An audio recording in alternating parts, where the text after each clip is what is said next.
In June 1965 has appeared this in a satellite report in the area of Deception Islands, south of Argentina. The Russians tried to sabotage the refloating operation in vain, despite the violence of the confrontation. The flying object was finally brought back to Edwards Air Force Base in California. And 10 years later, the first anti-gravitational drone using magneto-hydrodynamic propulsion, or MHD, made its debut test flight in the desert around Edwards Air Force Base, where a number of prototypes came into being. The Belgians got a small glimpse of so-called UFOs in 1989 and 1990. The incriminated model was a triangular-shaped Astra TR-3B or XR-7, capable of flying in total silence at more than Mach 10. Now I would like to speak to you about another concrete application of such technology, the B-2 bomber, whose development started in 1982. The official B-2 stealth bomber, which flew for the first time in 1989, was to serve as cover for another unconventional B-2 to be built in parallel. This top-secret model used, among other things, a plasma creation system, exploiting the airflow like an MHD generator. This system produces ionization of the air around the B-2, thereby suppressing air resistance while ensuring total invisibility for any type of radar. This nuclear bomber has flown for 15 years now at more than Mach 10. It can fly around the Earth in just a few hours without being seen.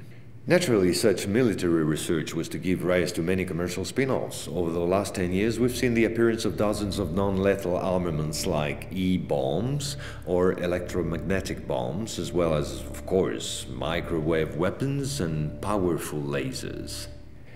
The US Department of Defense, through the multinational Raytheon, decided to invest a gigantic amount of money in an experimental program called HAARP, or High Frequency Activate Auroral Research Program. And it was quite a program. Officially, the base in Alaska studies the ionosphere. In truth, the real possibilities of the installation are enormous. Climate manipulations, deep detection of underground base or deposits, silent and remote destruction of any object, and most important of all, manipulation of human behavior. So in 1996, a Russian satellite discovered in Antarctica the almost intact wreck of an immense spacecraft, revealed by the melting of the glaciers. The ice samplings indicated a crash date some 24,000 years ago.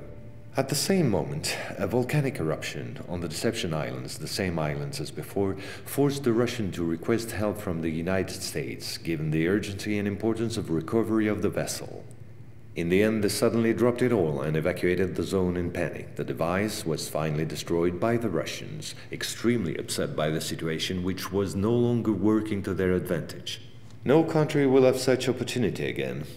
And this foolish action, as bad losers on the part of the Russians, was only to reinforce the position of the Americans as regards extraterrestrials. If this account seemed somewhat long despite my efforts to simplify, it was absolutely necessary to get to the subject I mentioned previously. The plot known as the Orion Conspiracy. Our research group is convinced that UFOs constructed by the Americans or the Russians will be used to support an hoax attack on the Earth of extraterrestrial origin. The media taking care of the rest, of course. The reason? Once the threat of international terrorism has dissipated, the war economies of the major powers, with the United States at the head of the pack, will need a new enemy in order to still prosper. war on Earth will be replaced by space war against an enemy from beyond. So then, gentlemen, I thank you. A complete report will be handed to you at the exit. As for me, I'll see you again soon for a second update on a quite different subject. Gentlemen.